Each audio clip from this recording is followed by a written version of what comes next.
Halo teman-teman, kali ini Novi mau menceritakan kisah horor lagi. Kali ini Novi mau menceritakan kisah yang berjudul Rumah Gurita. Kisah ini berawal dari Raka, seorang mahasiswa baru di Bandung, tidak percaya pada hal-hal mistis. Namun, ketika ia dan teman-temannya mencoba menyelidiki rumah gurita, mereka justru terjebak dalam rentetan kejadian menyeramkan. Satu persatu, mereka mulai mengalami teror yang tidak masuk akal. Apakah ada sesuatu yang bersemayam di dalam rumah itu? Raka dan teman-temannya Dina, Bayu, dan Sinta sedang berkumpul di sebuah kafe. Bayu menantang mereka untuk mengunjungi rumah gurita, rumah yang terkenal angker di Bandung. Awalnya Raka menolak, tapi karena gengsinya dipertaruhkan, ia akhirnya setuju. Mereka tiba di rumah itu pada tengah malam. Bangunan besar dengan patung gurita di atasnya terlihat menyeramkan dalam cahaya remang-remang. Saat mereka mendekat, Dina mendengar suara bisikan aneh, tetapi yang lain tidak menyadarinya. Saat mereka melangkah lebih jauh, tiba-tiba lampu-lampu jalan di sekitar mereka padam.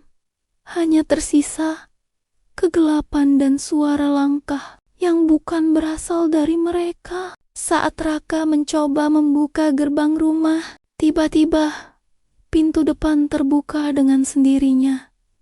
Mereka saling berpandangan, ragu-ragu untuk masuk. Sinta merasa ada sesuatu yang mengintip dari jendela lantai 2. Ia melihat sesosok wanita berambut panjang dengan mata hitam pekat menatap mereka.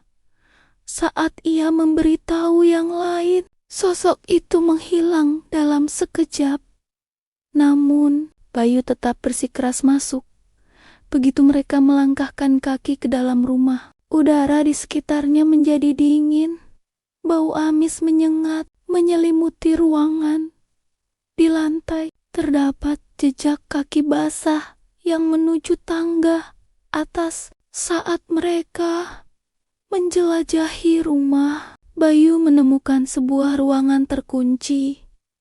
Penasaran, ia mencoba membukanya, tetapi suara tawa lirih terdengar dari dalam. Sementara itu, Dina melihat sesuatu bergerak di lorong gelap. Ia mencoba menyalakan senter ponselnya, tapi baterainya tiba-tiba habis. Saat ia berbalik, ia melihat bayangan hitam besar melintas di belakangnya.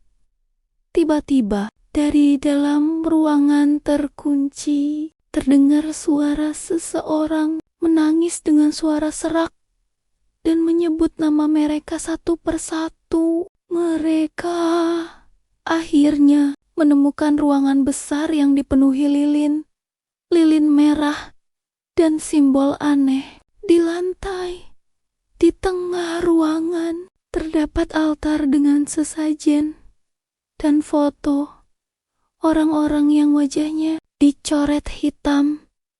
Raka menemukan sebuah buku usang yang berisi tulisan tangan tentang ritual pemanggilan roh.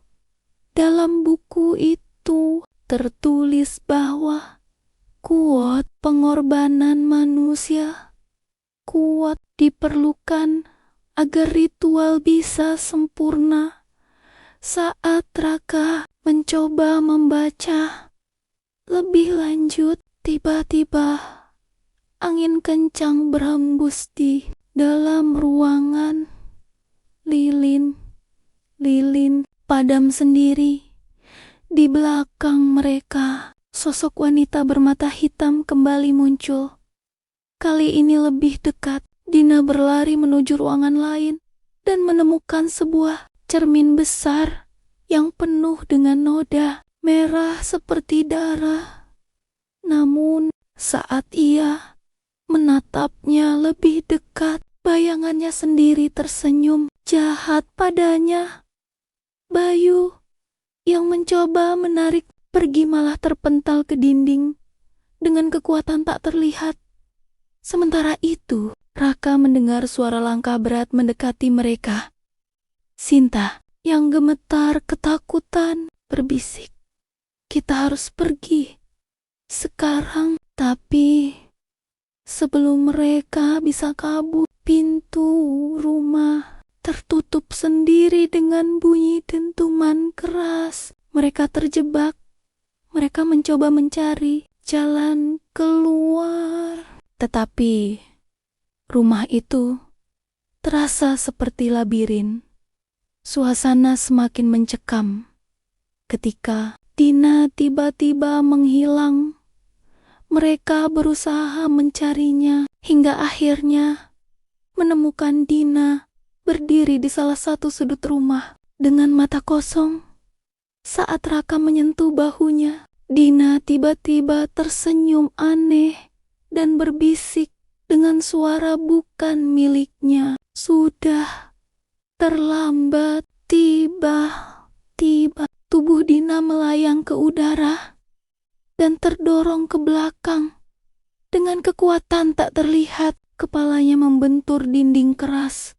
Saat mereka mendekatinya, Dina sudah tidak bernyawa. Mereka berusaha membawa keluar tubuh Dina, tetapi suara jerita menggema di seluruh rumah. Sinta menemukan sebuah surat tua di salah satu ruangan. Surat itu berisi peringatan bahwa rumah ini adalah tempat sekte pemujaan yang melakukan ritual terlarang. Mereka pernah gagal dalam ritual terakhir, dan sejak saat itu arwah-arwah korban terperangkap di rumah ini, mencari jiwa baru sebagai tumbal. Saat mereka membaca surat itu, suara langkah kaki mulai terdengar di seluruh ruangan. Sesuatu sedang mendekat. Cerita pun bersambung.